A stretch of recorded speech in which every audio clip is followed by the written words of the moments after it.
I imagine for a moment that every word of Jesus' parables, deeply rooted in Christian tradition, holds a meaning far beyond what you've known until now. That those stories you've heard time and time again possess a hidden power, waiting to be revealed, to transform your life in ways you never imagined. This text, Secrets of the Kingdom, the Parables of Jesus from the Metaphysical Perspective, invites you to enter a world where the wisdom of Jesus is not just spiritual teachings, but a profound code that uncovers the mysteries of life, consciousness, and the universe itself. Based on the transformative vision of Emmet Fox, we guide you through parables that hold transcendent lessons on how to live a full life, how to find the kingdom of God within you, and how through consciousness you can unleash the full power of spirit. Each parable, each metaphor, each word has the potential to open a door to deeper understanding. These are not just simple stories. They are universal truths that transcend the layers of time and culture to reach your heart and mind. We invite you to listen, reflect, and discover how metaphysics offers a new way to interpret the deepest messages of life, abundance, love, and purpose. Prepare yourself for an unparalleled spiritual journey. The kingdom of God is not a distant place. It is an experience you can live here and now. Secrets of the Kingdom not only shows you the way, but provides the tools to live it. Are you ready to unlock the secrets that Jesus shared with us through a new perspective that transforms your inner world? The journey begins now. The parables were not pious tales or rhetorical flourishes. They were not the tools of a teacher trying to reach ignorant peasants. Nor were they formulas meant to embellish sermons. The parables of Jesus are living codes, revealed mental structures, symbols of laws that operate within the human soul. Each one is a condensed formula containing a spiritual law, a mental warning, and a promise of redemption. Jesus spoke in parables because those who have not yet awakened to truth cannot absorb the principle directly. An unprepared soul is overwhelmed by light. That is why Christ taught using images, scenes, and stories that bypass resistance and penetrate the subconscious mind. Every human being lives within a parable. Their entire life is an allegory of their thoughts, beliefs, fears, and expectations. Just as a sower casts seeds into the earth, you plant your thoughts into the soil of your subconscious. Just as the Father waits for the return of the prodigal son, the inner Christ waits for the soul to return from its mental distractions and recognize the spiritual inheritance it has always possessed. Just as the Good Samaritan tends to the wounded man on the road, you must apply the mercy of understanding to the wounds you have inflicted upon yourself through mistaken judgments. The parable, then, is not a distant tale. It is a mirror of your inner state, a coded message that, once deciphered, becomes a key to unlock a mental prison you unknowingly built with misguided ideas. Jesus was not a popular preacher, improvising stories to win affection. He was the supreme knower of the structure of the human mind. His parables do not speak to reason, but to the deeper level of consciousness, where destinies are forged. Each parable he told is a living seed that, when received with an open mind and a willing heart, germinates into real transformation. There is no innocent parable, no decorative phrase, no literary ornament. There is an exact spiritual and active science at work, and that science is the Christ within, operating in the human mind through symbol. This book is a journey into the hidden meaning of those parables, not to admire them or repeat them like empty prayers, but to activate them, to make them flesh, conduct, mindset, and habit. The kingdom of God is not a destination after death. The kingdom is a mental structure that activates when you think in alignment with truth. The parables teach you how to think in tune with that truth, how to shed the mental habits that keep you limited, sick, conflicted, or unsatisfied. Jesus did not come to found religions. He came to awaken truth in every consciousness, and he encoded it in the form of parables. The literal interpretation of these parables has clouded their original message. Many souls have searched outside for what these teachings always offered within. They've read about the sower, but haven't examined the soil of their own mind. They've repeated the story of the prodigal son, but haven't made the inward journey back to the beginning. They've celebrated the Good Samaritan, but have not shown compassion to their own wounds. This book seeks to correct that omission. It reveals that each parable is a precise manual to reprogram your subconscious, transform your perception, and manifest a new life from the inside out. Each chapter of this book dives deeply into one parable, unpacking its structure, translating its symbols, interpreting its key, and applying its principle. We do not explain through doctrine, emotion, or theology, but through the spiritual science of thought. We will not speak of morality, but of mental law. We will not present judgments, but keys. We will not glorify suffering, but power. This is the science of the Christ within you, taught by Jesus in the form of parables. Prepare to deprogram everything you believed about God, sin, punishment, worthiness, and divine will. Here, there is no room for guilt, fear, or submission. Here, there is only space for awakening, for consciousness, for understanding, for the decision to live according to the inner Christ. Parables are mirrors, and this book is a lamp to help you see what they reflect. If you choose to read to the end, you will not do so as one walking through a stranger's garden, but as one discovering the map to their inner freedom. This is not about learning but remembering, not about study but awakening, not about God up there, but Christ in here. Begin now, because everything you are about to discover has already been planted within you from the beginning.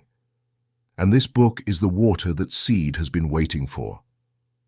Secrets of the Kingdom, the parables of Jesus from a metaphysical perspective. Based on the teachings of Emmet Fox, we've noticed that over 80% of our channel's visitors are not subscribed. You can support this project by clicking the subscribe button and liking this video. Thank you for inspiring us to continue creating more and better content for you. Are you ready to transform your life? Chapter 1. The Parable of the Sower and the Law of the Subconscious. Everything that happens in your life is the result of what you have sown in your mind. There are no exceptions, no accidents, no chance. If you are experiencing scarcity, pain, failure, or conflict, it is because such conditions have been sown, nurtured, and fed, perhaps without your awareness, into the fertile soil of your subconscious. And if there is peace, health, harmony, and progress, it is because such fruits have grown from seeds planted with awareness, persistence, and faith. This principle is absolute, and Jesus taught it with masterful clarity in the first and most foundational of his parables, the parable of the sower. The Gospel of Matthew chapter 13 says, "The sower went out to sow, and as he sowed, some seeds fell by the wayside, and the birds came and devoured them. Some fell on stony places where there was not much soil, and they sprang up quickly because they had no depth of earth. But when the sun came up, they were scorched, and because they had no root, they withered away. Some fell among thorns, and the thorns grew up and choked them. But others fell on good ground and yielded a crop, some 100-fold, some 60, some 30. Jesus did not leave this parable without interpretation. In the same chapter, he decoded it, yet few truly grasped the depth of his teaching. Jesus was not merely describing types of listeners, he was revealing mental states. He wasn't speaking about people, but levels of consciousness. Each type of soil represents a way the mind receives and processes ideas, and in that reception, everything is determined. The seed is the truth, the seed is the thought, the seed is the principle. It is identical in each case. What changes is the soil, and the soil is the subconscious. The seed that falls by the wayside represents the superficial, distracted mind that hears a spiritual idea and lets it pass without reflection. This is the person who hears about the power of positive thinking or scientific prayer and says, "That sounds nice," but returns immediately to worry and stress without internalizing anything. This mind leaves the seed exposed. The birds of the air, symbols of fleeting thoughts, old mental habits, external criticism, come and devour it. Nothing takes root. Nothing transforms. It's a life lived on autopilot. The rocky ground is the enthusiastic but shallow mind. The person who hears a truth, gets excited, declares it for a couple of days, but hasn't removed the stones of fear, resentment, or judgment. So the idea doesn't take root. A few setbacks, a conflict, a misunderstanding, and the thought withers. They say, I tried that positive thinking thing, but it didn't work. It wasn't the seed, it was the soil. The thorny ground is the mind full of attachments to appearances. These are people who do believe in God, who do study metaphysics, who do pray, but who are simultaneously ruled by fear of others' opinions, addiction to drama, and obsessive concern with material matters. In that mind, the spiritual idea does sprout, but it cannot grow. The thorns, thoughts of lack, competition, anxiety, and hatred, choke it. They pray but doubt. They affirm but complain. They visualize but criticize. The result is a lukewarm life without real transformation. And finally, the good soil. This is the mind that has been cultivated, cleared, deepened, and made fertile. It is the consciousness that has learned to make time for stillness, that has forgiven, that has unlearned fear, that watches its thoughts and corrects them. In that soil, the truth does bear fruit. And that fruit is not limited. Jesus speaks of returns of 30, 60, even 100-fold. In other words, a single spiritual idea sown in good soil can multiply into abundance, health, peace, freedom, love, and full realization. This parable is foundational because it establishes the most important spiritual law of all. Every thought accepted into your subconscious produces an equivalent result in your external life. That is the law of the subconscious. There are no exceptions. What you sow, you reap. If you sow hatred, you reap conflict. If you sow guilt, you reap punishment. If you sow fear, you reap lack. But if you sow love, faith, forgiveness, understanding, and joy, you will harvest a life that is blessed and harmonious. Now then, how does one sow an idea into the subconscious? It is not enough to repeat it mechanically. It is not enough to write it down 10 times. The subconscious accepts an idea when it is repeated with faith, with feeling, and in a state of focused attention. Scientific prayer, meditation, visualization, and conscious affirmation are tools for planting. But the soil must be clean. A mind full of hatred cannot sow peace. A mind stuck in complaint cannot sow prosperity. First, the mind is cleansed. Clear the soil, then sow. Jesus made it clear that the seed is good in every case. God does not fail. The principle does not weaken. The truth is eternal. The only variable is the soil. It is your mind. It is your responsibility. This parable is not to be admired. It is to be used for self-examination. What kind of soil is your mind today? Do you let birds devour your positive thoughts? Are there buried stones of resentment? Thorns of fear, jealousy, guilt, or criticism? Are you willing to turn your mind into good soil? There is no external force that can stop you from transforming your subconscious. No one can contaminate your mental soil without your permission. But you must do the work. The subconscious is reprogrammed with persistence, not with emotion, not with clever quotes, not with dramatic events, but with mental discipline. This parable is speaking to you now. It is saying everything you need is already in the seed. Choose your thoughts wisely. Cultivate your mind responsibly. And then you will see that the kingdom of God manifests in your life not as a mysterious miracle, but as the natural result of conscious sowing. Jesus said, "He who has ears to hear, let him hear." This is not a metaphor, this is a law. And it is in operation right now, in this very moment, in your mind, with every thought you accept, with every idea you nurture, with every emotion you repeat. Do not expect to harvest peace while sowing fear. Do not expect health if you sow judgment. Do not expect blessings if you sow resentment. Examine your mind, evaluate your soil, and from today forward begin to sow only that which you desire to multiply. Because as the Master said, the kingdom of God is like a man who sows good seed in his field. You are that man. Your mind is that field. And this is the moment to sow. Chapter 2, The Weeds and the Wheat. Mental discernment in the face of appearances. In the same 13th chapter of the Gospel according to Matthew, Jesus continues to unveil the laws of the kingdom with another parable, inseparable from the one about the sower, the parable of the weeds among the wheat.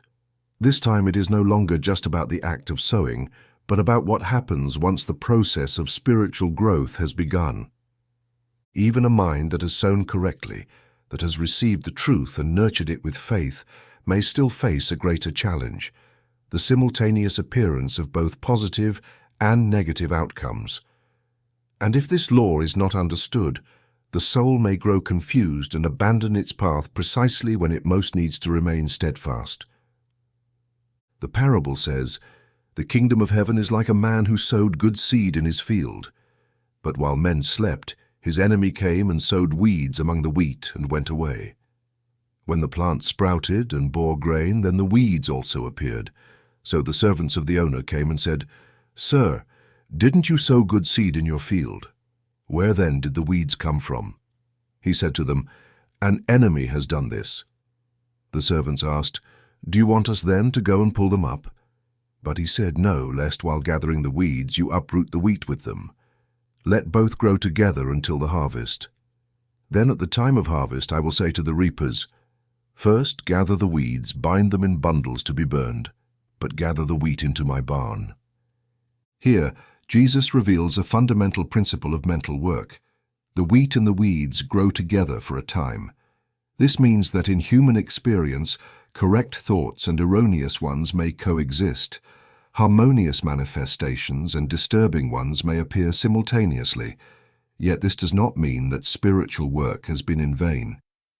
Many abandon the spiritual path because, despite praying, affirming, and visualizing, they continue to face conflict or limitation. They believe it signals failure. But this parable brings clarity. The presence of weeds does not invalidate the wheat. The weeds represent old beliefs, unconscious mental habits, and false thoughts sown before spiritual awakening. They embody the mental past still producing its effects in the present. They represent mental karma, not as punishment but as the precise result of the law of sowing and reaping.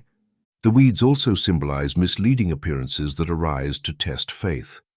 They are not punishments, but opportunities to exercise mental discernment. The most common error at this stage is trying to rip out the weeds forcefully, attempting to remove negative effects without eliminating their deep mental causes. Or worse, panicking at the appearance of undesirable results and destroying the spiritual work already in progress through doubt or despair. That is why the Master says, "Do not pull up the weeds, lest you also uproot the wheat." This is a law. One must not interrupt the mental process through impatience or premature judgment. Mental discernment in the face of appearances means recognizing that evil has no substance, but it does have an appearance, and that appearance only has power if you accept it as real. Seeing weeds does not mean the wheat has failed. It means the process is underway. Jesus teaches that both should grow together until the harvest. What is the harvest? It is the moment when consciousness has matured enough to clearly distinguish between truth and illusion. When you've developed enough inner mastery to observe without reacting, to think without falling into fear, to speak from truth, even if everything around you screams the opposite. It is not about violently pulling the weeds, but about continuing to affirm truth patiently. Harvest cannot be rushed. Transformation is not forged through anxiety. In spiritual practice, you will often notice thoughts that contradict your new faith, emotions that seem inconsistent with your declarations, inner voices that question your worth, your right, your path. That is the weeds. Do not stop. Do not fight them. Do not empower them. Keep sowing, keep praying, keep acting from truth. Because the time of harvest will come, and in that moment, all that is false will be bound and consumed, and all that is true will be gathered into the barn, meaning it will be established in your mind as permanent awareness. The kingdom of God is not an instant result. It is a progressive process of mental purification.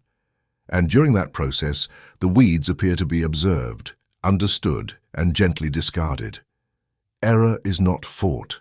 It dissolves through lack of attention. Evil is not corrected. It is replaced through the affirmation of good.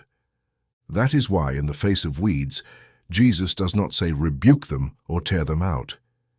He says let them grow, observe, understand, Persevere in your spiritual affirmation. That is the discipline of a mature soul.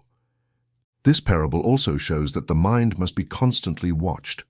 The weeds were sown while men were sleeping. This symbolizes lack of awareness, the neglect of mental vigilance. Every time you let your guard down and allow negative thoughts, destructive emotions, or words of judgment into your mind without resistance, you are spiritually asleep. And in that sleep, the weeds are sown. Spiritual vigilance means observing what you think, what you believe, what you repeat. Consciousness is not strengthened through mystical events, but through daily discipline. Thus, the parable of the wheat and the weeds teaches three essential laws of spiritual progress. Every transformation involves a period where good and evil, the old and the new, coexist. One should not fight error, but maintain focus on truth. Mental vigilance is crucial to avoid planting new errors. To the one awakening to truth, this parable offers comfort and direction. If today your life shows contradictory situations, light followed by shadow, progress accompanied by setbacks, clarity mixed with doubt, do not despair. You are seeing the weeds. But if you keep nurturing the wheat, if you keep praying, affirming, and acting from principle, the harvest will come. The kingdom is not conquered by force, but by persistence, not through imposition, but through understanding. Everything that grows in your life was first planted in your mind. That is the law. And if you learn to discern between the wheat and the weeds within you, no external appearance can divert you from your path. The Christ in you does not grow impatient. He does not get confused. He does not weaken. He knows the kingdom is already advancing, and the fruit will come at the perfect time. Practical exercise 1. Cultivate your inner field. Objective. Learn to identify and discern the thoughts, the seeds you are planting in your subconscious. Instructions. Observation without judgment. For 3 consecutive days, write down every negative, limiting, repetitive, or conflicting thought that arises in your mind. Do not justify or suppress it. Just record it. This is how you identify your weeds. Affirmation log. Also note every positive, hopeful, or truth-based thought that arises spontaneously or that you affirm consciously. This is your wheat seed. Daily review. Each night, compare the 2 lists. Ask yourself honestly, which type of thought did I give more attention to? Which did I fuel with emotion? Conscious sowing act. After your nightly review, write 3 new affirmations aligned with the truth you wish to manifest. Write them calmly, silently, with faith. Then read them aloud before sleeping. You are sowing. Symbolic visualization. Visualize your mind as a field. Imagine gently pulling out the weeds without disturbing the soil. Then picture yourself planting golden seeds of light, representing your new thoughts. Do this for 7 consecutive days. This is not symbolic, it is real and transformative. Your inner field will begin to respond, and you will know that you are on the path. Now that you've understood these 2 foundational parables, you're ready to move from cultivation to excavation.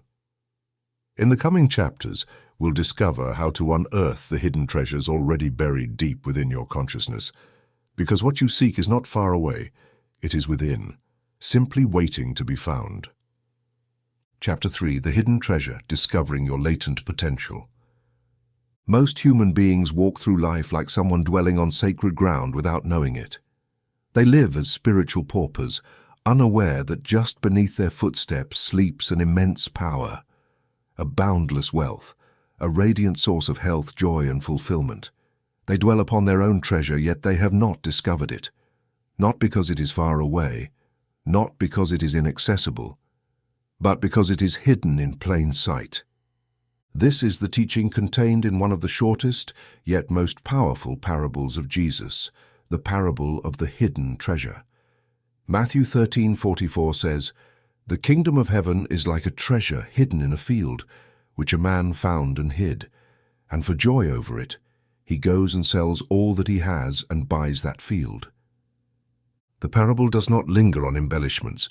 It is direct, simple, and yet, within its few words, it holds one of the most essential keys to spiritual growth. The field is your mind. The treasure is your divine potential. The act of discovering it represents the first conscious glimpse of the inner Christ, and the decision to sell everything to buy the field signifies full commitment to your spiritual path, the surrender of old illusions, the definitive act of redeeming your consciousness. There is no human being without treasure. All possess it, but not all discover it. Why?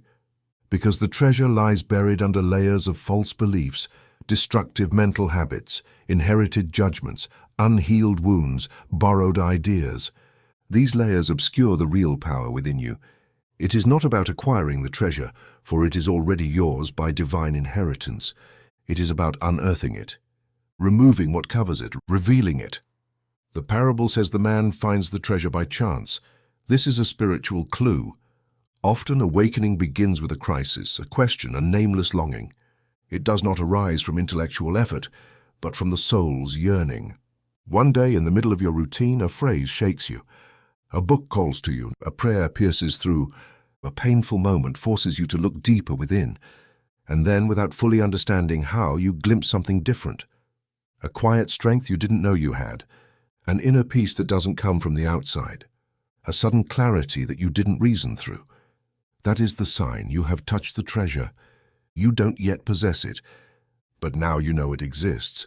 Then it says the man hides it again. This gesture holds a profound truth. The treasure cannot be shared before it has been integrated.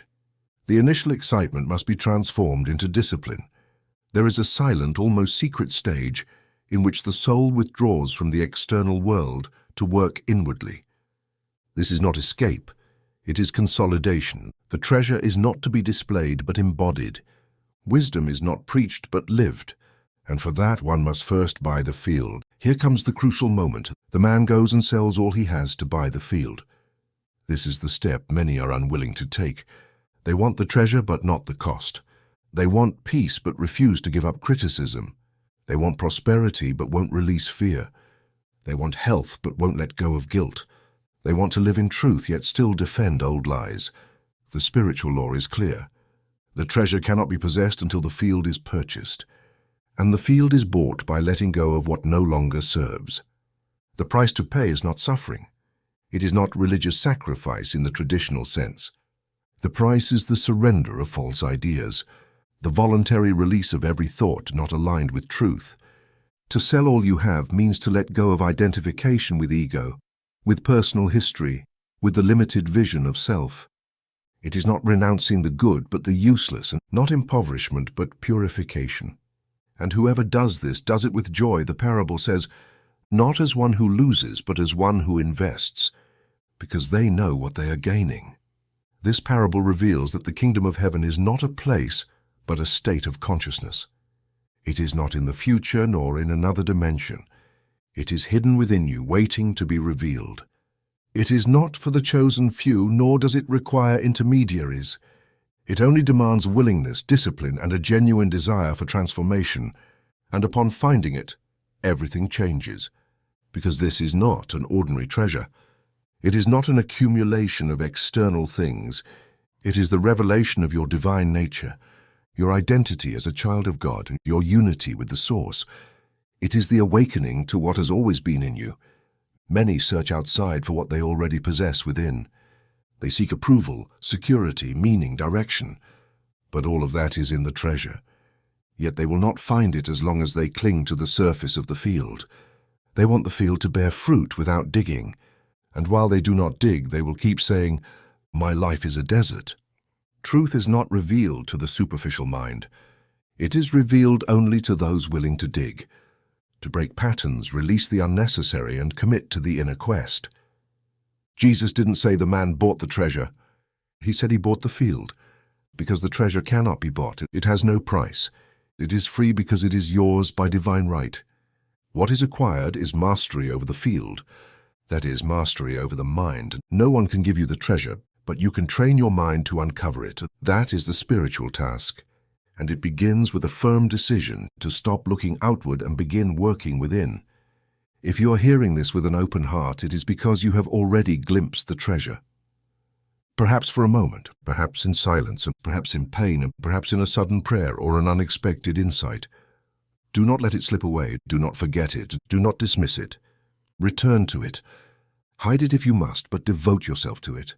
And sell what must be sold, old resentments, useless theories, comfortable excuses, victimhood, inherited fears, mental pride.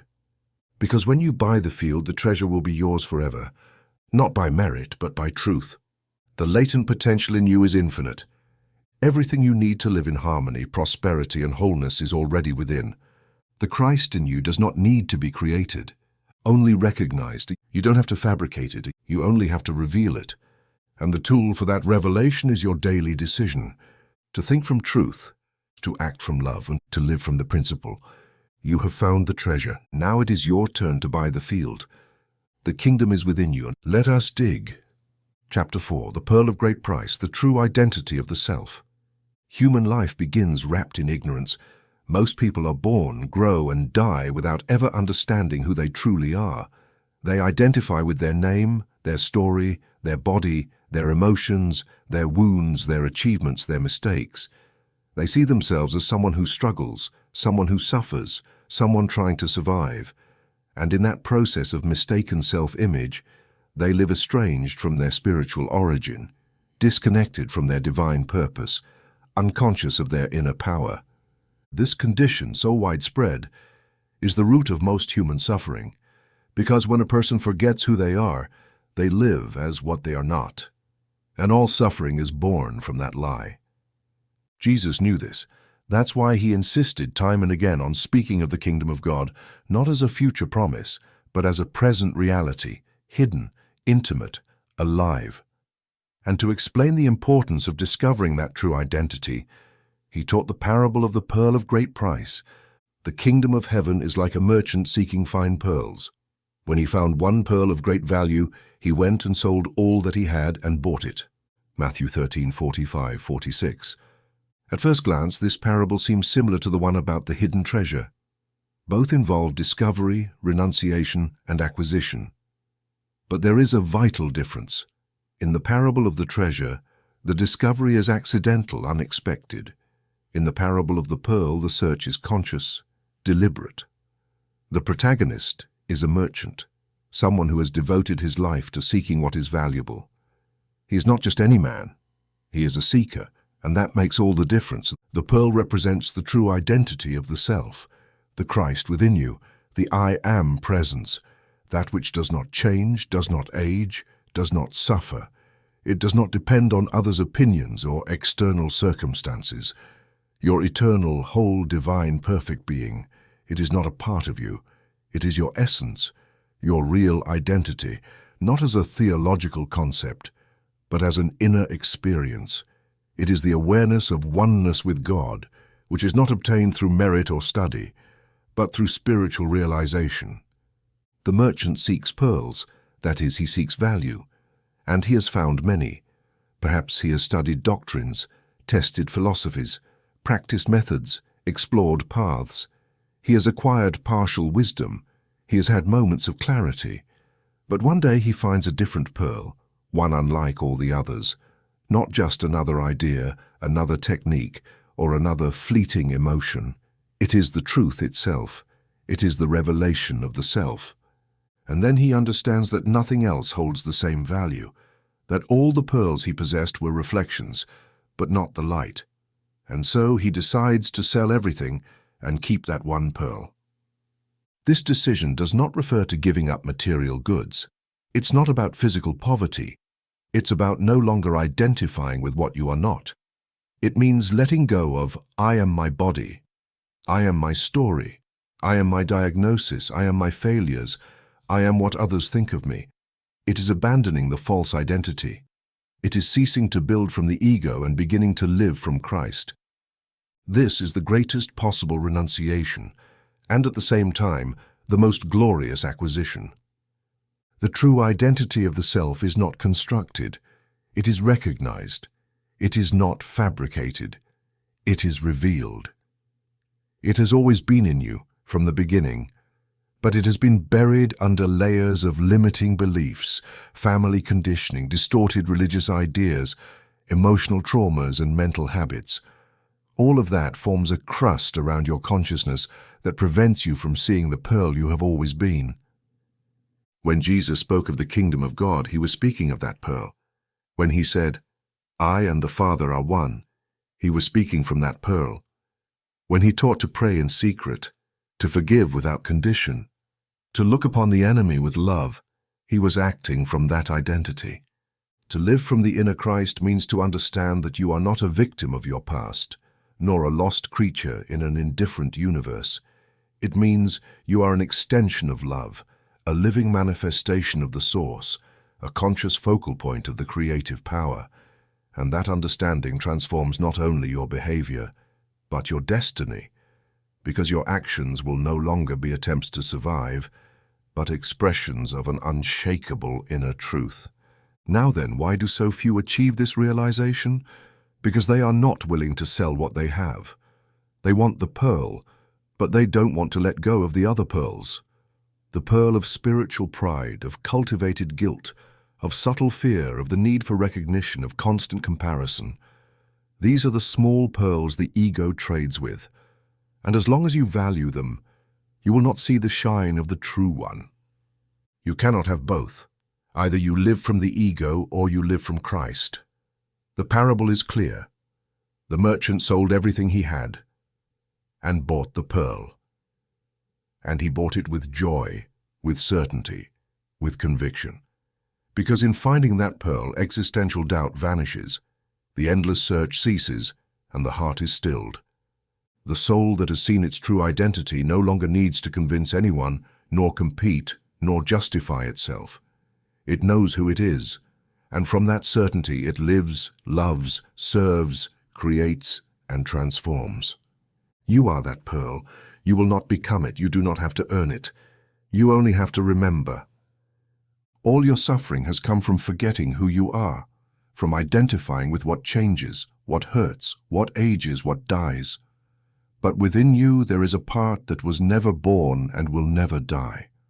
A spark that is one with the divine flame, a consciousness that cannot be harmed by anything or anyone. That is your true identity. That is the pearl. And it is within you, right now. You do not need more theories. You do not need more evidence. You need to look inward with courage. You need to release your masks, your roles, your complaints, your titles, your wounds. You need to stop being who you think you are and begin to be. When you do that, you won't need to convince anyone. Your very presence will say it all. Because Christ is not preached, he is radiated. The pearl is not displayed, it is manifested. And that manifestation begins when you decide to buy the field and sell your other pearls. When you decide to stop living as one who seeks and start living as one who has found. No longer as one who begs, but as one who affirms. No longer as one who doubts, but as one who knows. Practical exercise 2. Mental treasure visualization.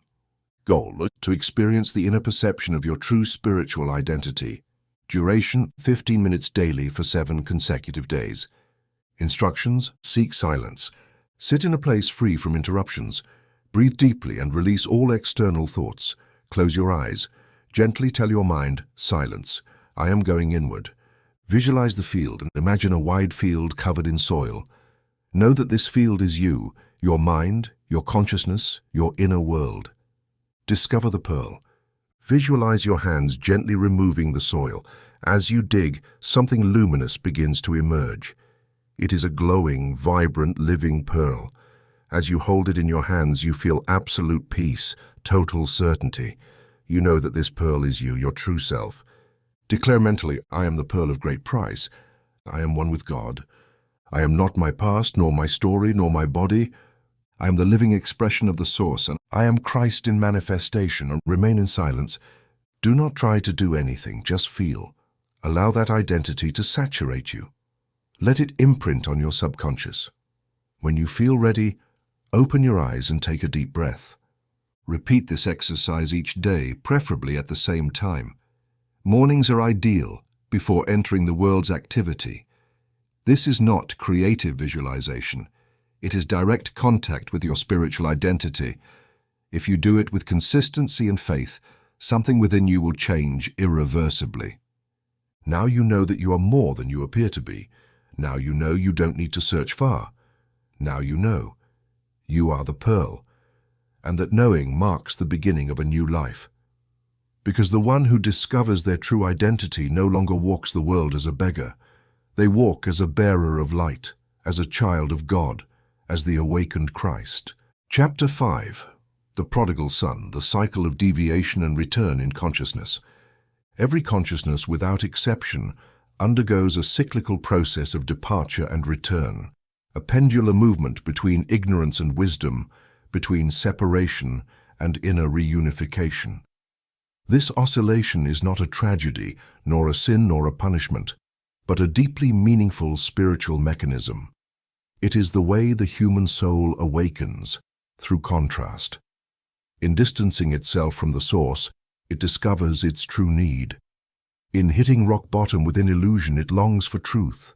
In believing it finds freedom by straying, it learns that true freedom lies in returning to its origin. This universal experience of straying, getting lost, and ultimately returning is powerfully portrayed in one of Jesus' most poignant parables, the Prodigal Son.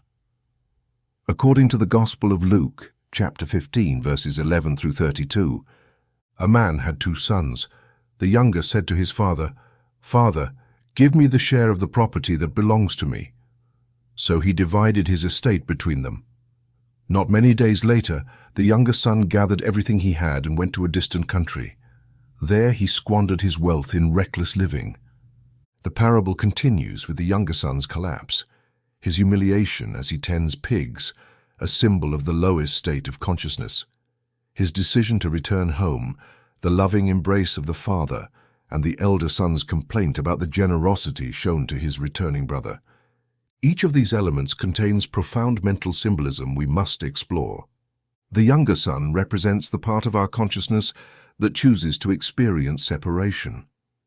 It is the mind that believes itself self-sufficient, that confuses freedom with isolation, that wishes to exert personal will without spiritual guidance. It is the ego that demands, "Give me what's mine," and dives headfirst into worldly experience without the support of the principle. This is the phase of spiritual arrogance. Many go through this moment after achieving a degree of autonomy or material success. They believe they no longer need prayer, mental vigilance, or communion with God. They have received their inheritance, mind, life, free will, and choose to use it without wisdom. In the parable, the father does not resist. He grants what is asked. This reveals one of the most striking laws of free will. God does not prevent you from using your mental power as you wish. He does not punish, impose, or manipulate. He lets you go as far as you choose, and as you distance yourself, he does not abandon you, yet neither does he interfere. True love does not force. The principle does not coerce. It simply waits. The son departs to a distant province. This represents the mind in a fragmented state, consciousness that has moved far from center. He has gone far, meaning he has shifted his attention outward, to the external, the apparent, the sensory. He has forgotten his origin. His axis is broken, and as a result, he begins to squander his wealth. What wealth?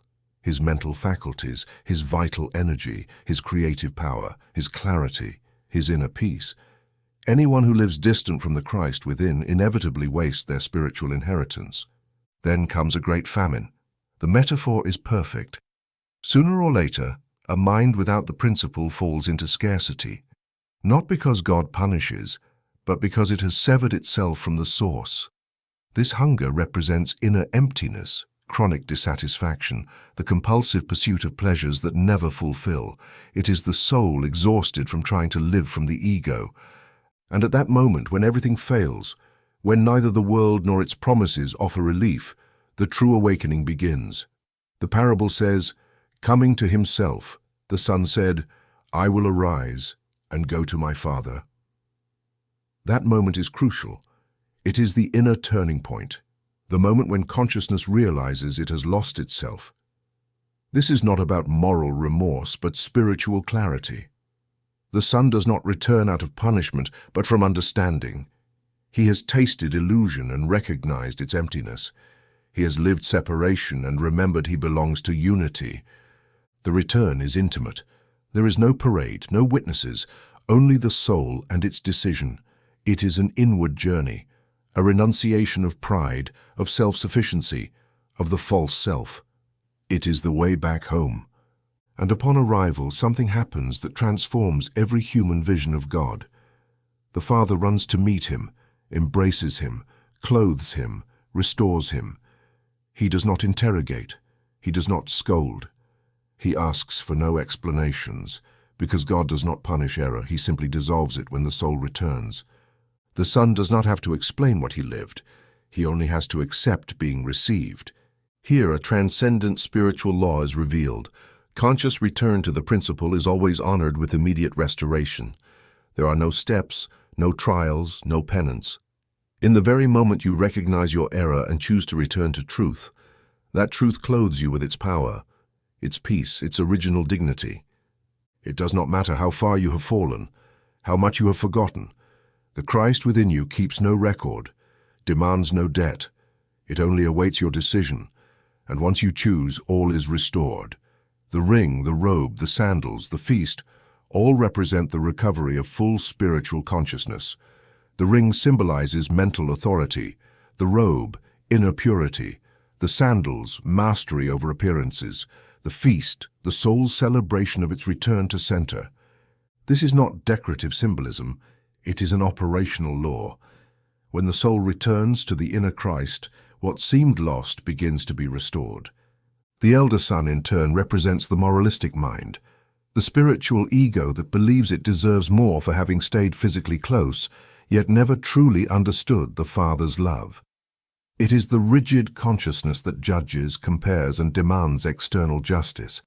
By including this figure, Jesus warns, physical nearness is not enough. Without spiritual understanding, one is still far away. The elder son never left the field, but he never entered the Father's house. He never celebrated life. He never felt like an heir, only a servant. That is why he complains. And that is why the Father responds tenderly, "Son, you are always with me, and all that I have is yours." We are both sons. Both processes occur in every soul. We all stray. We all return. Sometimes we complain like the elder, and at times we feel lost like the younger. But the final message is clear. The Father is always ready to restore. The kingdom is intact. It is not a place we lost. It is a state we forgot.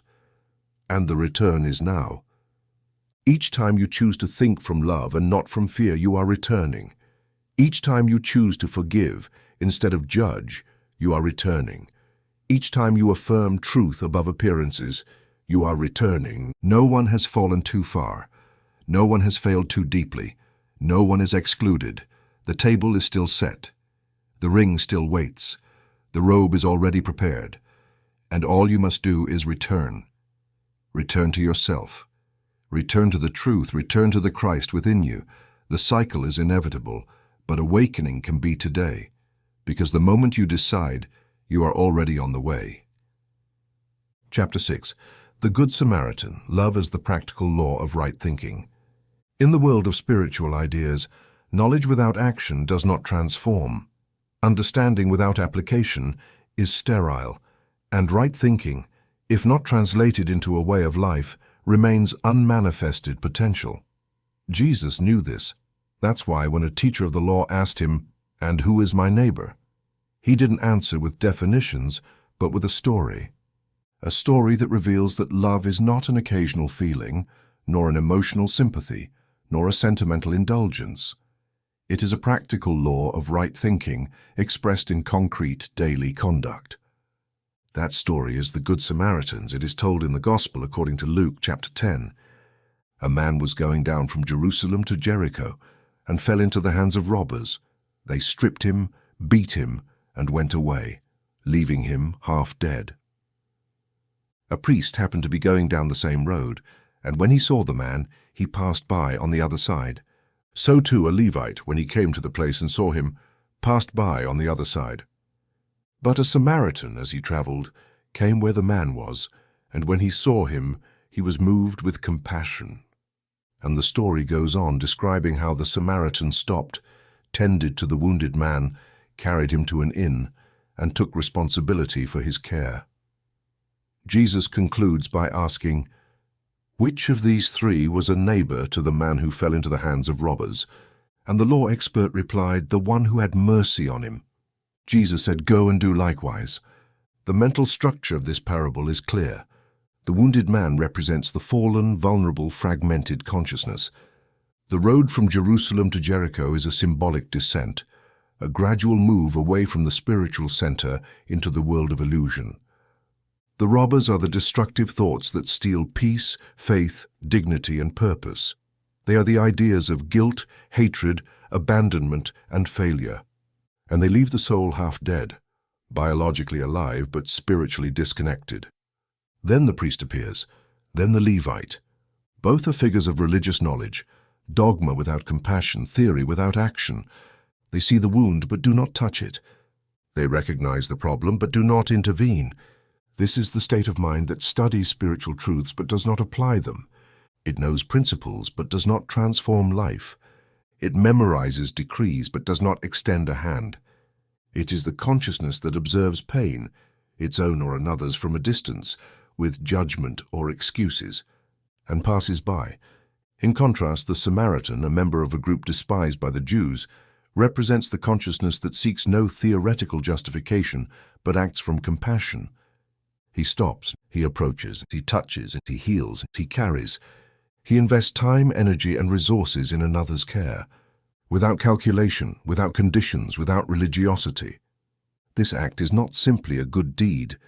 It is a manifestation of right thinking, a thought that recognizes the unity of all that lives, because whoever thinks rightly loves without distinction, and whoever loves in this way restores their own being. Jesus did not choose the Samaritan at random. He knew the listeners would find it scandalous that a Samaritan, someone outside the religious system, would be the model of compassion. He was showing that love does not belong to a caste, a doctrine, or a chosen group. Love is the direct expression of God in action, and therefore anyone who thinks from truth will live from love. Applied to your inner process, this parable shows that every day you come across wounded thoughts. There are parts of your consciousness battered by past mistakes, by critical voices, by traumatic experiences. And often, just like the priest and the Levite, you yourself pass by. You see your pain but don't tend to it. You see your patterns but don't transform them. You read about forgiveness but do not forgive. You understand metaphysics but do not love. This omission is not neutral, it freezes your spiritual growth. The practice of love as the law of right thinking begins when you decide not to pass by. When you stop saying, "This isn't my concern," or "I'll deal with it later." It begins when you make love not an emotion but an attitude, not a word but a decision, not a refuge but a guiding principle. Love in this context is recognizing that the other, even the one who hurts you, who you don't understand, who discomforts you, is part of you, and that in lifting them you lift yourself. But this parable also refers to how you treat the many thoughts that dwell within you. How do you treat your emotions? How do you speak to yourself? How do you care for your inner wounds? The Samaritan does not ignore, criticize, or condemn. He heals. He knows that if the wounded man is left behind, his own journey will remain incomplete. Likewise, if you do not heal your fragmented aspects, your consciousness will not reach fullness. The key to right thinking is not in thinking nicely, nor in repeating hopeful phrases. It is in using thought as an instrument of concrete love. Every time you see error, pain, or lack, in yourself or another, and you choose to respond with active compassion, you are applying the principle. You are living from Christ. You are following Jesus' command. Go and do likewise. Love is not to be discussed, it is to be done, not analyzed, but lived. And it is lived when you are willing to stop, to get your hands dirty if needed, to pour oil and wine, to commit to restoring both the other and yourself. This is the parable that turns spirituality into a path. Right thinking without love is just theory. Love without right thinking is wild emotion. But when both unite, true healing happens. Remember, Jesus never asked if the wounded man deserved help. He didn't ask about his past, his mistakes, or his religion. The only thing that mattered was that he was wounded, and someone had the mind and heart to stop. That is the consciousness that manifests the kingdom. Practical exercise 3. redefining your path of return. Objective: to transform your perspective towards the wounded aspects of your consciousness and practice love as an active law. Duration: 4 consecutive days, 30 minutes daily. Instructions: identify your inner wound. Spend 10 minutes writing uncensored. What part of you feels wounded, abandoned, judged, or unheard? It could be an emotion, a repetitive thought, a memory. Be honest. List your priests and Levites. Write down the justifications, excuses, or mechanisms you've used to ignore that part of you. Things like, "I'm over it, it doesn't matter," or "I don't have time for this." Act like the Samaritan. Write a letter of love and restoration to that part of you. Not from pity, but from love. Use phrases like, "I see you now, I value you, and I'm willing to heal you. I will take you to the inn. I will care for you." Practical offering. Each day, do something concrete that represents care. A mindful walk, a prayer, a pending conversation, or even forgiving yourself. It must be real, not symbolic. Daily affirmation: I am right thinking in action, and I am the love that heals my path. I am the Christ that lifts all that is wounded, and I will pass by myself no longer. This exercise redefines the path of return to the center. It's not about seeking the kingdom in the sky, but manifesting it on the ground. Because the kingdom begins when you stop passing by and choose to heal. And you can do that now. You've already come halfway. You've sown, you've cleansed, you've uncovered the treasure and touched the pearl.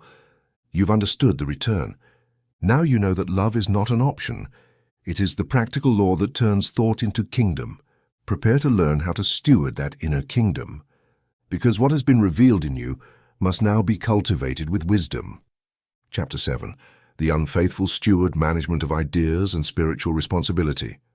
Thought creates. Every form, every experience, every visible condition in your present life, without exception, is the result of thoughts previously held, nurtured, and repeated in your mind. This law cannot be avoided or suspended. It is as constant as gravity. Yet while every human being is continually using the power of thought, not all manage it consciously. Not all are responsible for what they think, for what they nurture in their minds, for what they allow to dwell in their awareness. Here, a deeper dimension of spiritual work is introduced, the management of ideas as an act of inner stewardship. Jesus taught this principle with sharp clarity in one of his most puzzling and therefore often ignored parables, the parable of the unfaithful steward found in the Gospel of Luke, chapter 16. There was a rich man who had a steward, and this steward was accused before him of wasting his possessions. So he called him and said, "What is this I hear about you? Give an account of your stewardship, for you can no longer be steward." The parable continues by showing how the steward, upon learning he will be removed, takes action to gain the favor of the master's debtors by reducing their debts. At first glance, it seems like a celebration of human cunning, but Jesus ends the story saying, "The master commended the dishonest steward because he had acted shrewdly. For the children of this world are more shrewd in dealing with their own kind than are the children of light." To understand this parable, we must grasp that the rich man represents the higher mind, the principle, the inner Christ. The steward represents the conscious mind, the faculty that organizes, selects, interprets, and directs the ideas that will be accepted by the subconscious. In other words, you are the steward. You have been given a fertile field, a creative consciousness, a powerful mind, and you have been entrusted with the task of managing all that enters it. Thoughts, beliefs, emotions, words, habits. This is your true wealth, but the steward is accused of wasting the goods. What does this mean? That he has used his mind unconsciously, that he has squandered thoughts, that he has wasted mental energy on fears, judgments, jealousy, worries, comparisons, that he has spent time repeating borrowed ideas, arguing over appearances, feeding beliefs of separation. Now he is called to give an account, not as a punishment, but as a call to awareness. This parable is a call to awaken from the irresponsible use of the mind, because thinking is not a private and harmless act. It is a constant sowing. Every thought generates a cause, every cause produces an effect, and if you do not watch your thoughts, you will live consequences you did not desire, without understanding where they came from. The unfaithful steward symbolizes that inner attitude of neglect, thinking whatever comes, speaking without filter, imagining without direction, acting without understanding. But when the steward learns he is to be removed, he does not despair, he acts. That is, he uses his shrewdness to change the conditions he himself helped create. Though Jesus presents him as unjust, he uses him as an example of shrewdness. Why? Because he represents the consciousness that, when faced with its own imbalance, does not remain paralyzed by guilt or resignation. It takes action, redirects, corrects, negotiates, seeks to restore order. Here a fundamental teaching appears. Mental error is not final as long as there is willingness to correct it.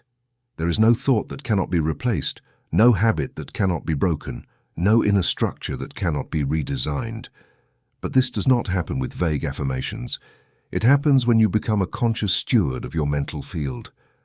To be a spiritual steward is to know that every idea you accept or reject affects your experience, that every word you speak is a command to your subconscious, that every emotion you nurture is a seed, that every reaction is a choice. You cannot control the circumstances, but you can manage your consciousness. You cannot prevent a wrong idea from appearing, but you can choose not to host it. That is your stewardship, and this management must extend to all areas. Your thoughts about money, about your body, about relationships, about the future, about God, about yourself. What are you thinking, feeling, believing? What ideas are you allowing to remain in you as if they were truths? How are you using the mental treasure that has been entrusted to you? This parable asks you that. Are you wasting your goods? Are you feeding your mind with leftovers or with noble ideas? Jesus says the children of this world are more shrewd than the children of light. It is a direct warning. Many who understand spiritual principles live with less charity, less discipline, and less effectiveness than people who, knowing nothing of the kingdom, use their faculties more wisely. How can this be? Because understanding without practice becomes self-harm, and Jesus does not tolerate it. The Christ within you demands coherence. You cannot say you know the truth and think from fear. You cannot say you understand prosperity and declare lack. You cannot say you love God and hate your neighbor. Spiritual stewardship is coherence. It is mental integrity. There is also a teaching of redemption in this parable, because the steward, though unfaithful, was not destroyed. He was given the chance to act. Consciousness can always redirect the course of its experience, if it does so with determination. Jesus does not condemn him. He sets him as a model of quick action, of conscious use of mental resources. The important thing is not to have never erred, but to know how to respond with spiritual intelligence to one's own mistakes. To manage your thoughts well does not mean to repress yourself. It means to understand that everything you think has a destination in the world of form. If you think from anger, you sow violence. If you think from compassion, you sow harmony. If you think from certainty, you sow results. Prayer, affirmation, and visualization are not empty rituals. They are tools of spiritual stewardship, and you are responsible for using them correctly. Just as the steward was called to give an account, so will you be called, not by an external deity, but by the very law of your mind. The consequences are inevitable, but if you learn to govern yourself, if you take control of your inner field, if you watch your language, your emotions, your innermost thoughts, then it will be said to you, "You have been faithful in little. I will set you over much." Everything that is to come in your life depends on how you manage what you already have, your attention, your words, your faith. This is true stewardship. This is practical spirituality. This is the teaching of the Christ. In the chapters to come, we will see how this spiritual management bears visible fruit, how disciplined sowing leads to multiplication, and how the little can be transformed into abundance. But first, stop. Review your inner accounts. Give an account of your stewardship, and if there is anything to correct, do it now. Because the kingdom is in your hands, and you are its steward. Chapter 8. The laborers in the vineyard. Time, justice, and mental equivalence. One of the greatest sources of frustration for the awakening soul is the mistaken idea of justice. For centuries, it has been taught that God rewards some and punishes others, that those who have done more deserve more, and that divine will follows a human logic of merit, effort, and visible reward. But the principle does not operate under the logic of the world. Its law is perfect, yet it is not measured by quantity of labor or seniority on the path. It is measured by vibrational correspondence. It is manifested by mental equivalence, and this truth is so profound that Jesus had to explain it through a parable that scandalizes all legalistic thinking. The parable of the laborers in the vineyard. It is found in the Gospel according to Matthew chapter 20. The kingdom of heaven is like a man, a householder, who went out early in the morning to hire laborers for his vineyard. And after agreeing with the laborers for a denarius a day, he sent them into his vineyard. He went out again around the 3rd hour and saw others standing idle. And he did the same at the 6th hour, the 9th, and even the 11th hour. At the end of the day, he paid them all equally. The reaction of the first hired was immediate. These last men worked only 1 hour, and you made them equal to us. The householder, who here represents the principal, replied, "Friend, I am doing you no wrong.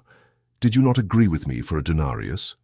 Is it not lawful for me to do what I wish with my own things? Or is your eye evil because I am good?" The message is clear and profound. The kingdom does not operate by physical effort or accumulated merit. It operates through the charity of thought in the present moment. It does not matter how long you've been on the spiritual path.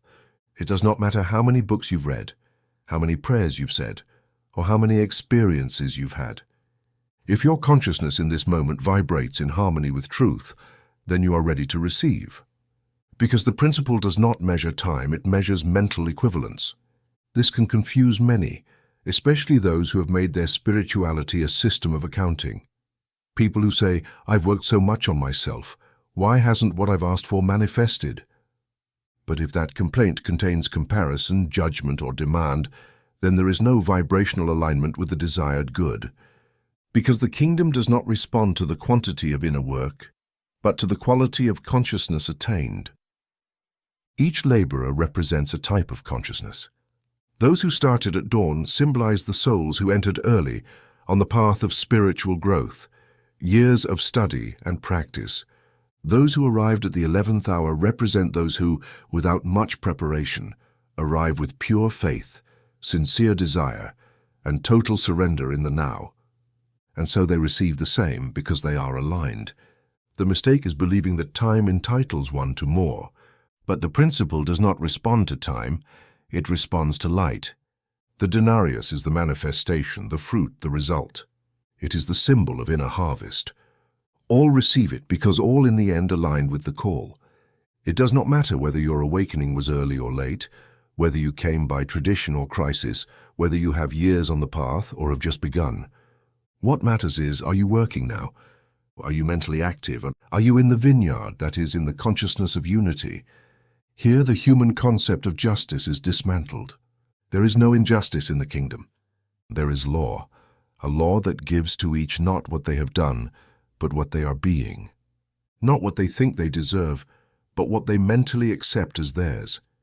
That is why Jesus says that so the last shall be first and the first last, because everything is decided at the present point of consciousness. The one who thinks they've worked hard but now complains, disconnects. The one who arrives without a past but with living faith, connects. The law is that clear. This transforms your idea of time, and you no longer need years to manifest. You do not require long processes if your acceptance is total now. Nor do you need to mourn lost years. What you didn't do before doesn't matter, and if you think correctly today, you can begin seeing results today. Mental equivalence is immediate. It is not cumulative, it is resonance. Like a radio tuning into a frequency, it doesn't matter how many times before you turn the dial the wrong way. If you tune it correctly today you hear the right music. That is why your daily mental work is your true contract with the principle. No effort is wasted, no day is useless. Each time you pray with faith, each time you correct a thought, each time you choose love over judgment, you are working in the vineyard, and your payment is certain. The manifestation is guaranteed, but it does not depend on a date or a chronological order. It depends on the mental equivalence you hold here and now. Jesus presents the householder as the absolute owner of his goods. And he tells the laborer, "Is it not lawful for me to do what I want with what is mine?" This is a warning to the mind that wants to control the principle, impose conditions, dictate methods. But the good cannot be manipulated. It can only be accepted, and to accept it you must be in harmony with it. That harmony is not negotiated. It is achieved through mental alignment with truth. There is no favoritism. There are no divine delays. There is only correspondence.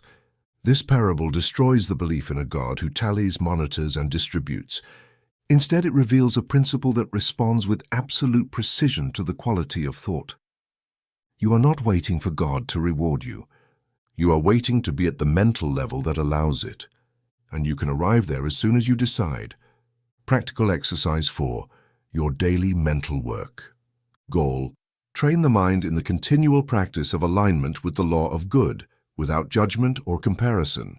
Duration: 7 consecutive days, 20 minutes daily. Instructions: morning start, mental tuning, 5 minutes. Sit in silence. Mentally repeat, "Today I work in the vineyard of truth.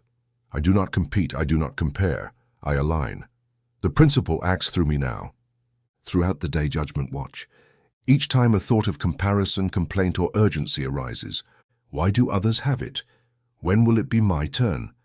Stop. Say quietly, "I'm in the vineyard, my payment is certain." Do not analyze, just correct and continue.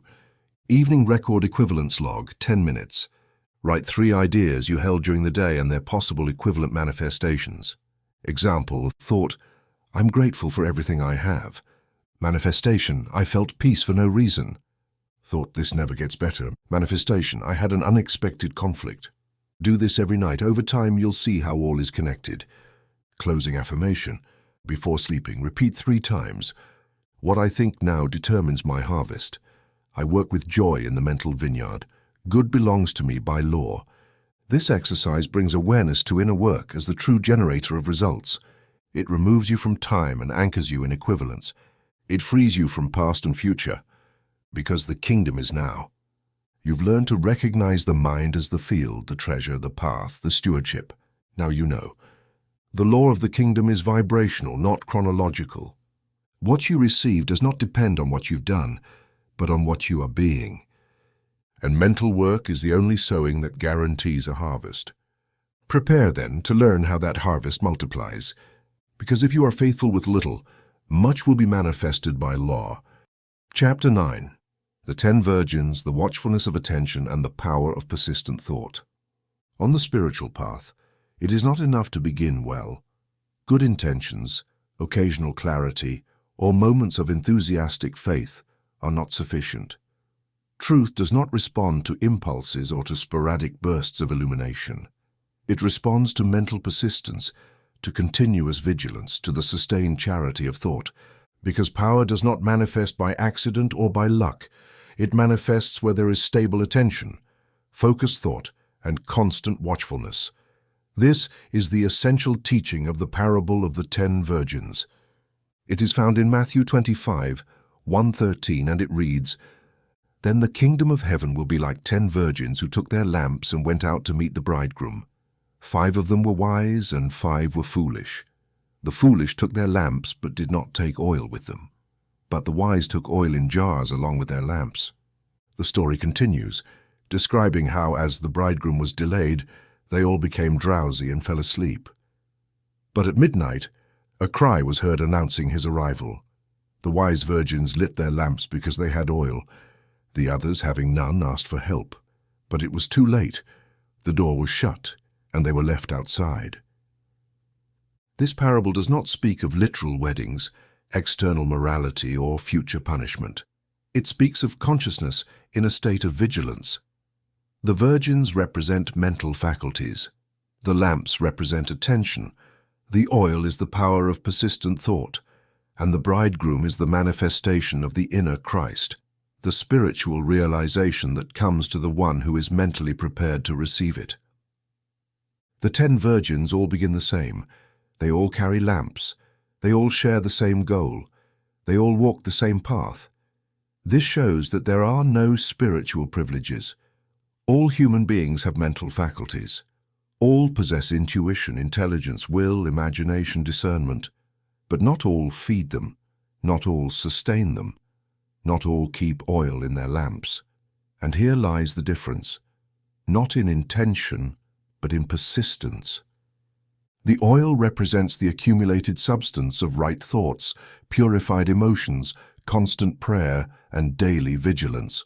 It is the inner reserve that has been cultivated in silence, without display, without urgency, without expectation of immediate results. Just as oil forms drop by drop, mental power is built thought by thought, day by day. There is no other way. And the one who has not made this accumulation, when the moment of manifestation arrives, finds themselves without internal resources. The foolish were not evil, they simply were not constant. They represent those who begin with enthusiasm but do not sustain their mental work, those who become inspired but do not discipline themselves, those who pray only when in need but not when at peace, those who study truth but do not live it, those who believe yet become distracted, those who awaken then fall back asleep. And when the bridegroom arrives, meaning the opportunity, the sign, the moment of realization, they are mentally weak, without oil, without substance. The bridegroom arriving at midnight means that spiritual manifestation does not come when the ego expects it. It does not follow schedules, plans, or predictions. It comes when consciousness is mature, and if the mind is not prepared, if it has not watched, if it has not accumulated enough spiritual energy, the opportunity passes by unused.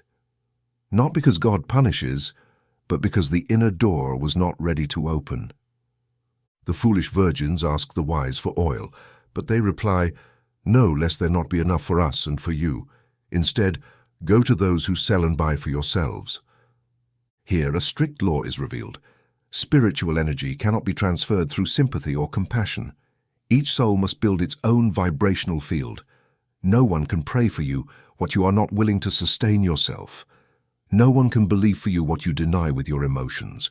No one can give you oil if you have not cultivated right thought within. And when they finally return with oil, the door is closed, not out of cruelty, but by law.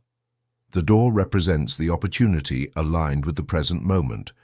If you are not prepared, it simply shuts. Other doors will come, but that one has passed.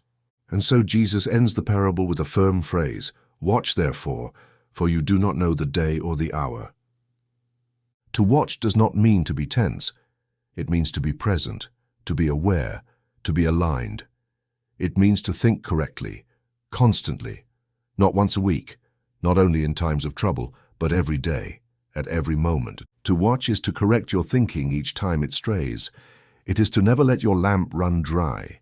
It is to have enough inner reserves when the manifestation arrives. Momentary faith is not enough. Isolated enthusiasm is not enough. Theoretical understanding is not enough. Only persistent thought creates stable consciousness. Only daily prayer creates an illuminated mind. Only the constant practice of love, of forgiveness, of affirmation builds the vibrational field that can sustain good. And that field is not improvised. It is cultivated.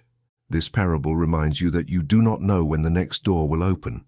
You do not know when your opportunity will come.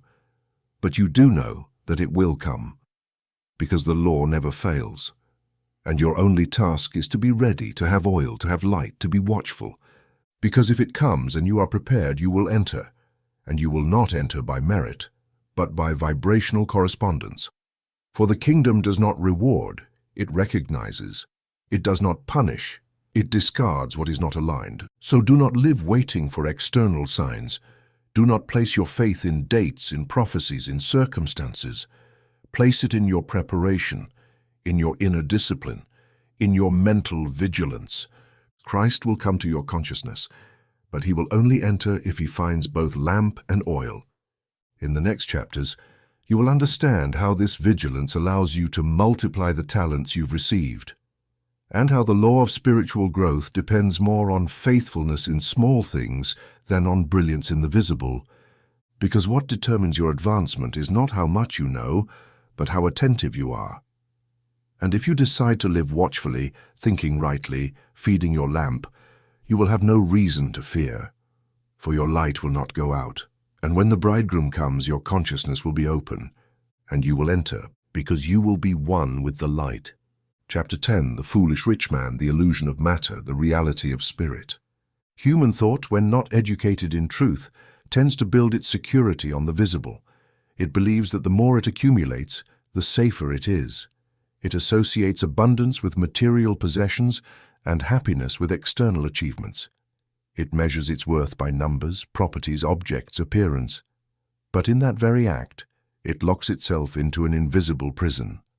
Because all that is visible is transient. All that is material, by nature, changes. Matter is not the enemy of the spirit, but neither is it its origin. The error is not in having things, but in believing that things are the source of good. Jesus, foreseeing this common self-deception, told the parable of the foolish rich man, found in Luke 12:16, 21. The land of a rich man produced plentifully, and he thought within himself, saying, "What shall I do, for I have nowhere to store my crops?" Then he said, "This is what I will do. I will tear down my barns and build bigger ones, and there I will store all my grain and goods. And I will say to my soul, 'Soul, you have ample goods laid up for many years. Relax, eat, drink, be merry.' But God said to him, 'You fool, this very night your soul is required of you, and the things you have prepared, whose will they be?' So is the one who lays up treasure for himself, but is not rich towards God. This man was not evil. He was not violent. He committed no injustice. Yet he was called foolish.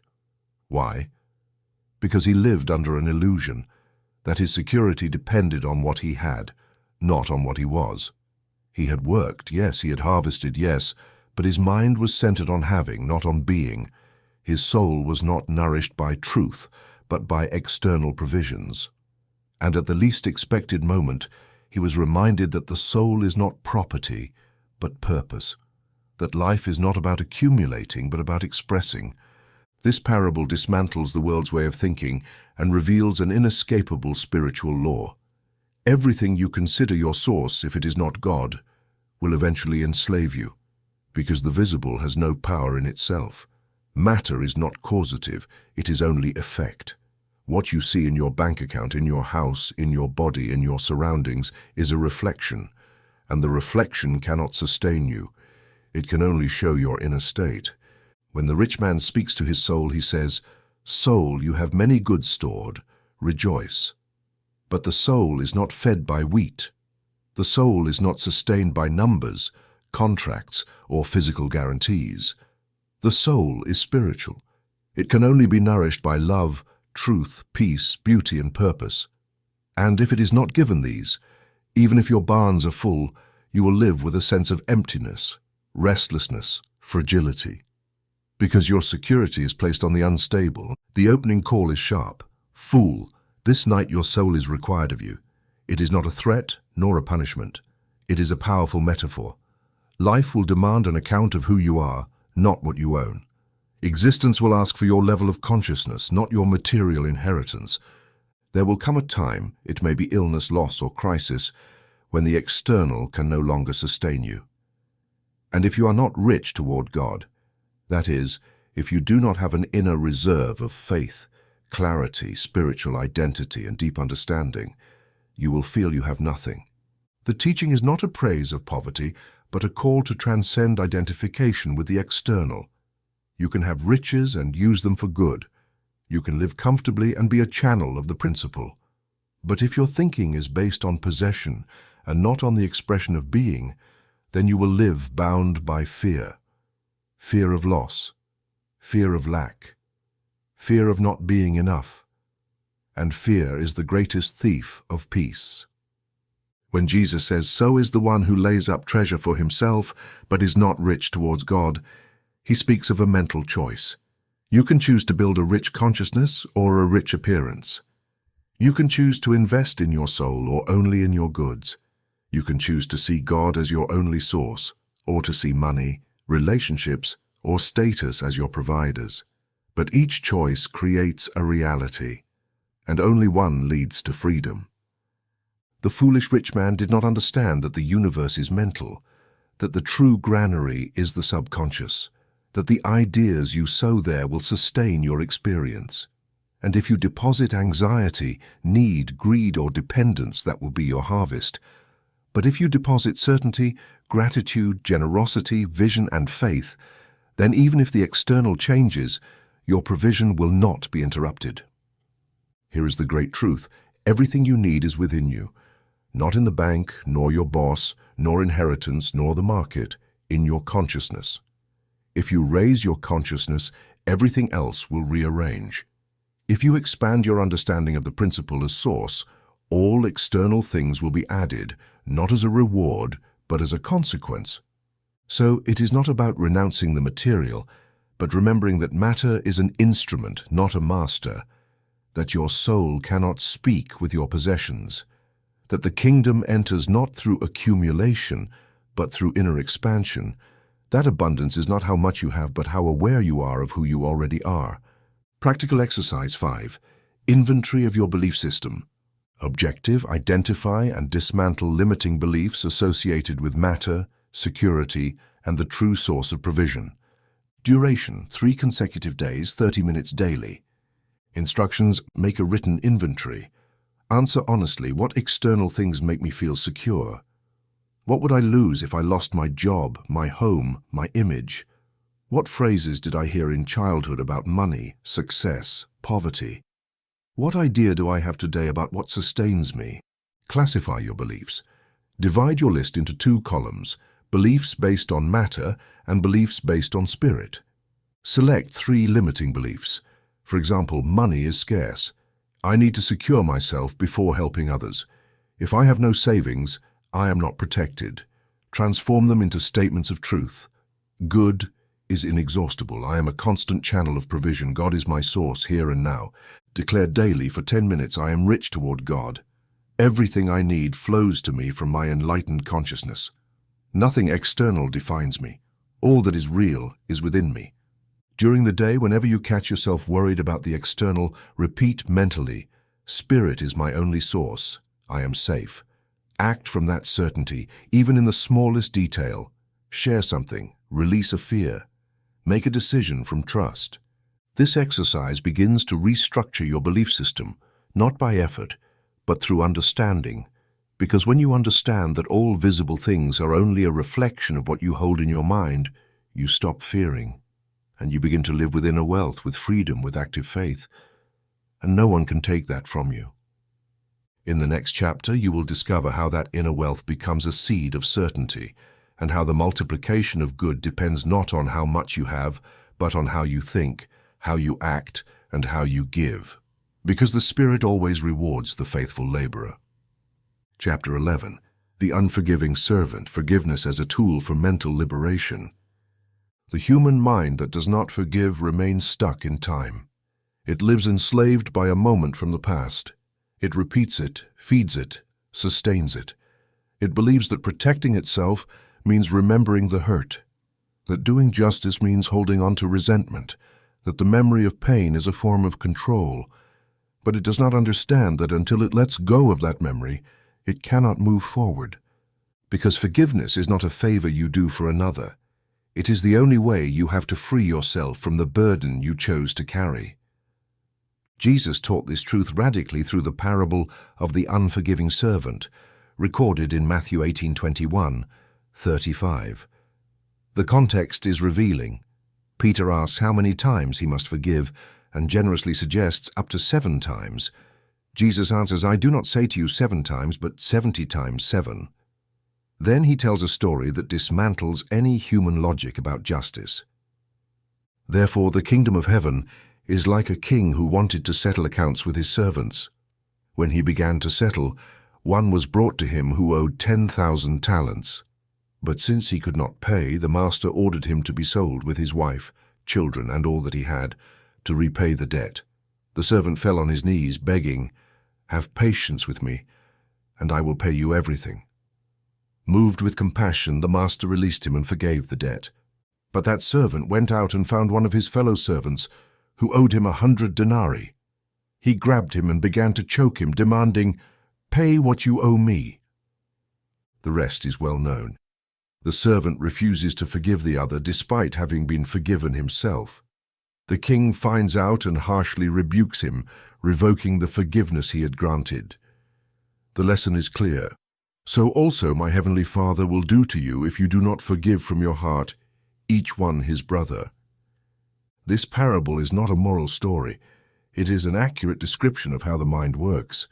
The king represents the law of principle, which responds to your inner state. The indebted servant represents each of us when we carry guilt, mistakes, resentments, and omissions. The debt of 10,000 talents symbolizes all the wrong thoughts we have held, years of judgment, fear, rejection, mental attacks. The forgiveness represents the opportunity life always offers to start anew, the grace activated when you choose to think rightly again. But the decisive moment comes after. That same servant who had been freed becomes a jailer. He demands, pressures, clings to the offense. The other owed him only 100 denarii, a trivial amount compared to what he himself was forgiven. This perfectly portrays the unregenerated mind. It wants to be free, but is unwilling to free others. It asks for understanding, but offers no compassion. It cries out for love, but denies forgiveness. And so it falls back into prison, not because God punishes, but because it recreates the prison through its own inner attitude. Every mind that does not forgive becomes its own executioner. It feeds the past. It holds another mentally guilty, and in doing so, it binds itself to that energy. It cannot pray with power. It cannot affirm with conviction.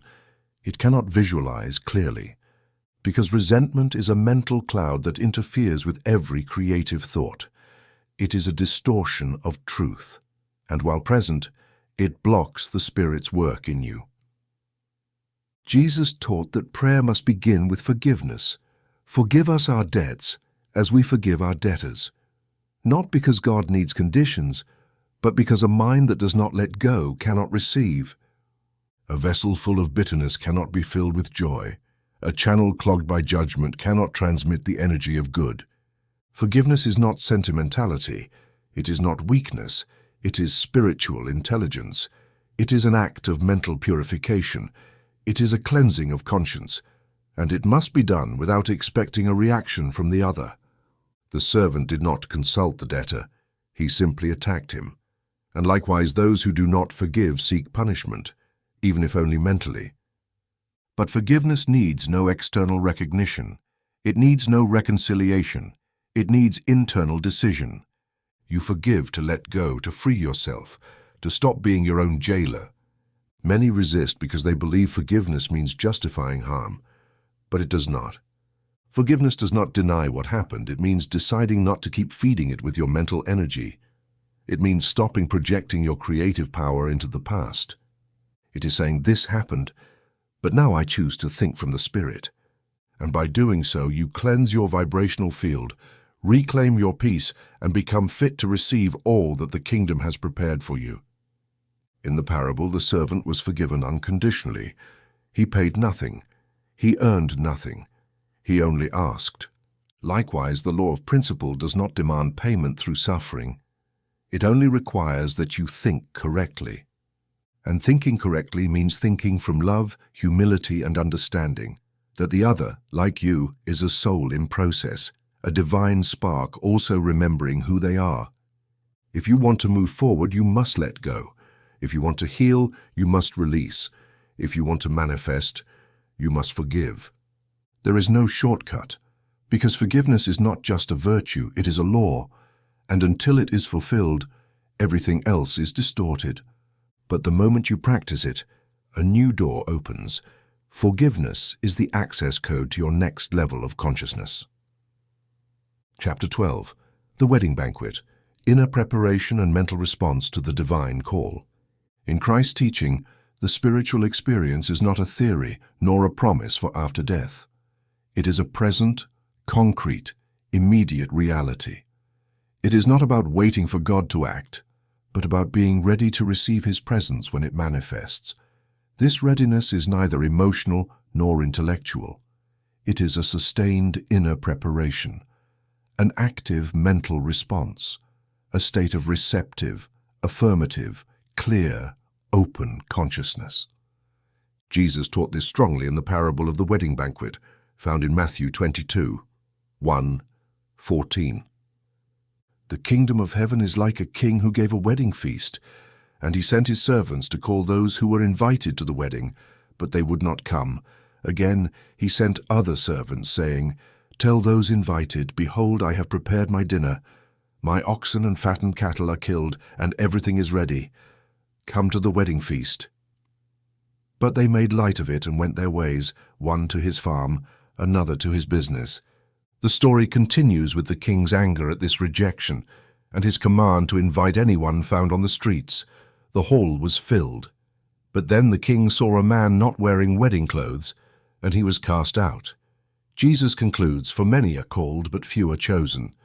This parable, often misunderstood as a fearful warning, is actually a clear exposition of the principle of mental response. The kingdom is always available. The feast is prepared. The banquet represents spiritual abundance, fulfillment, inner wholeness, conscious union with the Christ within. But not all are willing to enter. Not because the King, God, closes the door, but because the human mind is busy, distracted, or not properly clothed. The first great teaching is that all human beings are invited. No one is excluded by origin, condition, history, or capacity. The call is universal. Everything is ready. Come. This means that good is ready to manifest in your life.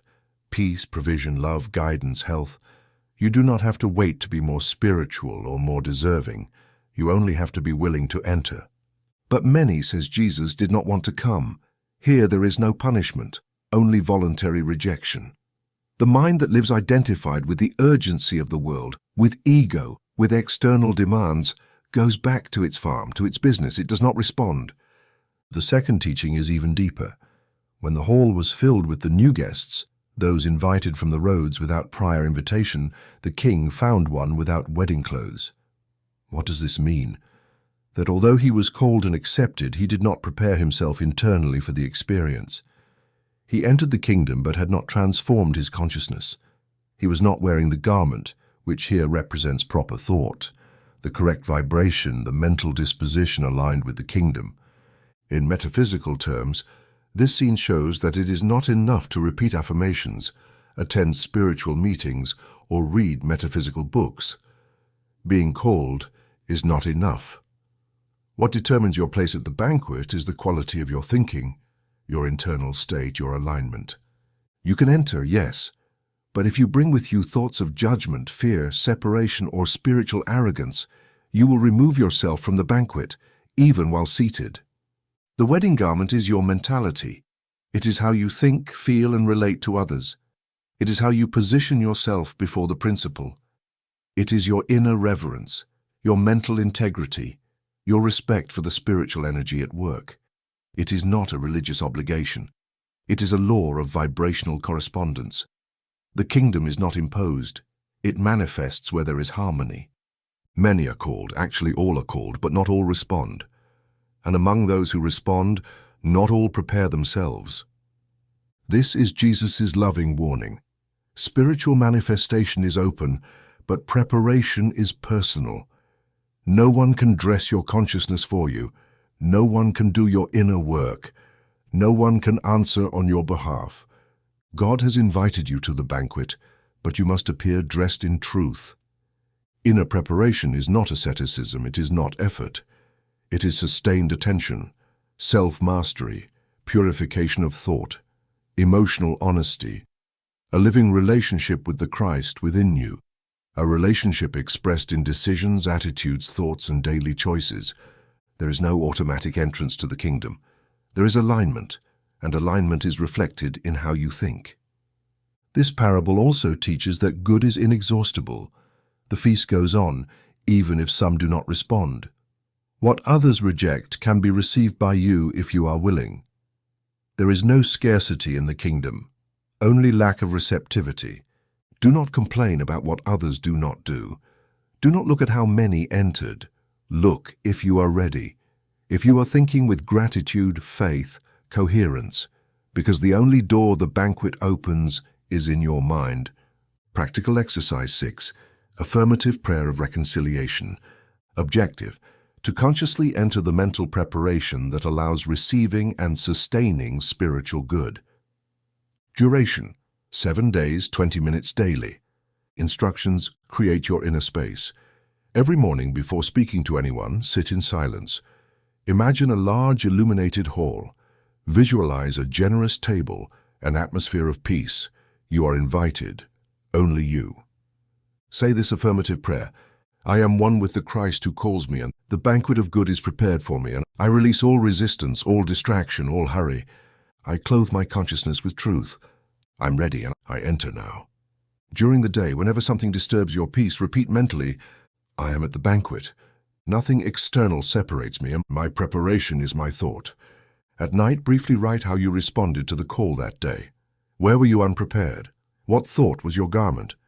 Where did you leave Christ out through distraction or judgment? Daily closing affirmation: I am ready, I enter, and I remain. This exercise prepares you, not for something external, but to receive internally what is already yours. It connects you with the law and aligns your consciousness with the kingdom, because the only thing that keeps you from good is a mind not dressed for the occasion. In the next and final chapter, you will understand how, having entered the banquet, the soul is now ready to multiply what it has received, become a sower of good, and live in expansion. Because truth does not end in reception, it begins in expression, and you are the channel. Chapter 13, The Sweeping Net, the final selection of thoughts in the awakened mind. Every spiritual teaching inevitably culminates in a choice. Not a superficial or circumstantial choice, but a deep, lasting, structural decision. What kind of thoughts will you fill your consciousness with from now on? Which ideas will you allow to inhabit your mind? What mental vibration will you maintain when you are no longer learning, but living? This final discernment is the ultimate act of all true metaphysical practice, because an awakened mind can no longer afford to think just any way. Once you have seen the kingdom, you cannot live as if it didn't exist. Jesus illustrated this decisive moment with one of his briefest and least explored parables, the parable of the sweeping net. It is found in Matthew 13:47, 50, and it goes like this. To understand its metaphysical key, one must grasp its symbols precisely. The sea represents human consciousness. It is no coincidence that the sea in Scripture is always associated with the mental world in its dynamic, changing, deep, and often chaotic state. It is the mind with all its layers: conscious ideas, emotions, memories, habits, subconscious associations. This is where the net is cast. The net symbolizes the principle's action within the awakened consciousness. It is not an external net. It is the spiritual intelligence which, when activated in you, begins to gather all the ideas you have lived by, the thoughts you have accepted, the beliefs you have held, the judgments you have harbored. This is the soul's inevitable process of maturation. A time comes when your entire thought system is brought to the light of truth. Nothing remains hidden. Everything is examined. Everything is revealed to be sorted. And then comes the key act, sitting by the shore and selecting. This shore is not a geographical place. It is the point of consciousness where you decide to live from your spiritual identity. From there, you can look at what you have caught, what you have believed, affirmed, imagined, sustained, and separate the useful from the illusory. The good fish represent every true idea, every belief in harmony with the law of good, every emotion vibrating with unity, love, forgiveness, gratitude. The bad fish represent the opposite: ideas of fear, separation, scarcity, judgment, guilt, self-denial. What matters here is not how long you've carried those thoughts, nor how many years you've held them, nor who taught them to you. What matters is Will you keep them, or will you let them go? Because the net has already been pulled in, you have seen, you know, you can no longer pretend ignorance. You are on the shore, you are awake. And now it's your responsibility to choose. You cannot keep affirming the truth while harboring thoughts of failure. You cannot keep praying for peace while feeding resentments. You cannot remain divided. The mistake of many spiritual seekers is to believe that awakening is the end of the journey. But it is not. Awakening is the beginning of responsibility. When you did not know, you lived by inertia. But now that you know, you must discern every thought, not out of morality, but out of law. Because every idea you accept becomes a cause, and every cause generates an effect. So, if you don't perform this final act of selection, you will live contradicting your own truth, and that causes confusion, stagnation, and often unnecessary pain. The parable says the angels separate the good fish from the bad. In metaphysical terms, the angels represent the higher forces of your own mind, which are already operating within you. These are your higher faculties, intuition, wisdom, spiritual discernment, that act when you are at the right level of consciousness. But those faculties require your consent. You decide which thoughts to keep. You decide which ideas you give shelter to. You decide whether you will live from Christ or from the ego. This act of selection is not emotional. It is structural. It is the moment when you take responsibility for the content of your mind. You can no longer blame your childhood, society, the economy, your relationships, or even life itself. Because you know everything you experience reflects what you have mentally accepted as truth. So now your spiritual work is to watch, not with fear, but with clarity. Not to punish yourself for wrong thoughts, but to not harbor them again. Every day is a net. Every night, a shore. Every thought, a fish. And you are the conscious fisher. You are not at the mercy of the waves. You are not a victim of your mind. You are its steward. And your task is simple, though rigorous. Accept only what is in harmony with your spiritual truth. Everything else must be discarded, not with anger, not with violence, but with loving determination. This final selection is the threshold of a new life, because once you cleanse your mental field, what manifests is inevitably harmonious. Not because God rewards you, but because the law no longer finds resistance. Your affirmations work, your prayers rise, your words carry power, because you are in coherence, because you only nourish true thoughts, because the sea of your mind, though still deep and dynamic, is no longer chaos but an instrument of the Spirit. This is the culmination of metaphysical work, a conscious, clear, sustained mind, not perfect, but directed, not infallible, but awake, not rigid, but orderly, a mind redeemed by the inner Christ, and now a channel of the kingdom. Final reflection. The net has been gathered. You're on the shore. You look at your mental harvest. You know which thoughts cannot stay with you, and you know which ones are your true nourishment. Decide, not out of fear, not out of duty, but out of love for yourself, because the kingdom is already within you, and the only obstacle it encounters is your thought. Affirm now, I accept only ideas of truth. My mind is the channel of good. The Christ within me chooses now. And then walk, not as a seeker, but as a bearer of the kingdom, not as a learner, but as a living expression of truth, because you have already chosen, because your net is clean, because now, at last, you are one with the right thought.